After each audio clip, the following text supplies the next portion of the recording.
Doctor साहब surgery हुई ना, उसके बाद मेरे को सूजन आने लगी है पैरों में। ओके, ये थोड़ा सा इंपॉर्टेंट है समझना, सूजन आने से क्या कोई नुकसान होता है। फुट स्वेलिंग, लेग स्वेलिंग काफी कॉमन है नी रिप्लेसमेंट सर्जरी के बाद। उसके 2-3 रीजंस हैं क्यों होती है। पहला रीजन ये है क्योंकि सर्जरी के बाद थोड़ा सा बैंडेज बंधी होती है, थोड़ा टाइट भी हो सकती है, उसके कारण नी स्वेलिंग हो जाती है, क्योंकि जो खून वापस ले जाने वाली खून की नलियां होती हैं वो दब जाती हैं, उसके कारण स्वेलिंग आ जाती है। तो फर्स्ट ड्रेसिंग के बाद ही उसमें कमी हो जाएगी, वो ठीक है।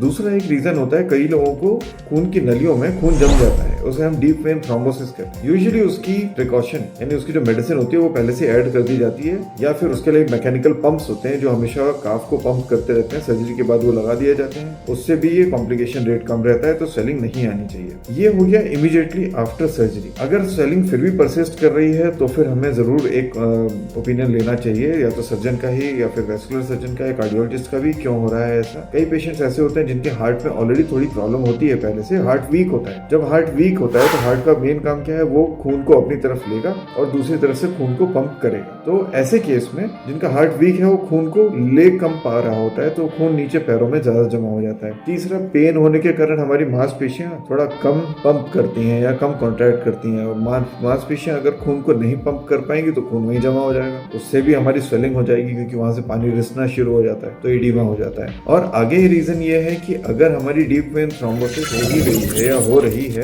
उससे एक लॉन्ग टर्म स्वेलिंग डेवलप होने के चांसेस होते हैं। तो उसके लिए डॉपलर कराना होता है, डॉपलर करा के चेक कर सकते हैं कि डीप वेन थ्रोम्बोसिस तो नहीं हो रही है। अगर हो रही है तो उसकी पर्टिकुलर मेडिसिन आती हैं, वो शुरू कर दें। और स्टॉकिंग्स वगैरह होती हैं, वो भी कार्डियोलॉजिस्ट और जो सिटी सर्जन होते हैं उन लोगों के साथ मिलके हम उनके कोऑपरेशन के साथ इसको मैनेज कर लेते हैं। अक्सर स्वेलिंग ना मेरी इमीडिएटली नहीं डेवलप हुई, मेरे को ना 2 हफ्ते के बाद या 3 हफ्ते के बाद आनी शुरू हुई है। यस, ये भी एक पॉसिबिलिटी होती है। ऐसा होता है कि जब भी ऑपरेशन हो गया होता है उसके बाद इन्फ्लेमेटरी चेंजेस होते हैं उस लेग में, वो इन्फ्लेमेटरी चेंजेस का एक कंपोनेंट ही होता है कि स्वेलिंग आएगी। तो थोड़ी बहुत स्वेलिंग चलता है, लेकिन बहुत ज्यादा स्वेलिंग हो जाना या फूल जाना वो एक वरीसम पार्ट है। तो डीप वेन थ्रोम्बोसिस 3 हफ्ते के बाद भी आ सकती है। अगर 3 हफ्ते के बाद थोड़ी बहुत ही स्वेलिंग आ रही है, इसका मतलब ये है 2 चीजें, कि या तो वो इन्फ्लेमेशन जो हमारी बॉडी का एक रिपेयर प्रोसेस है उसके कारण आ रही है, या दूसरा ये है कि आप चल कम रहो। अगर आप चलोगे, ज्यादा मूव करोगे, काफ जो हमारी काफ होती है जिसे तिल्ली भी कहते हैं, अगर वो अच्छे से पंप होंगी और कॉन्ट्रैक्ट करेंगी तो खून को ज्यादा अच्छे से ऊपर पंप कर पाएंगी। हमारी जो काफ होती है उसको एक पेरिफेरल हार्ट की तरह समझा जाता है। दोनों लेग्स में पीछे की तरफ जो मास है उसको हम काफ रीजन कहते हैं। जब भी आप चलेंगे तो फोर्स देंगे, उसमें काफ कॉन्ट्रैक्ट होगी,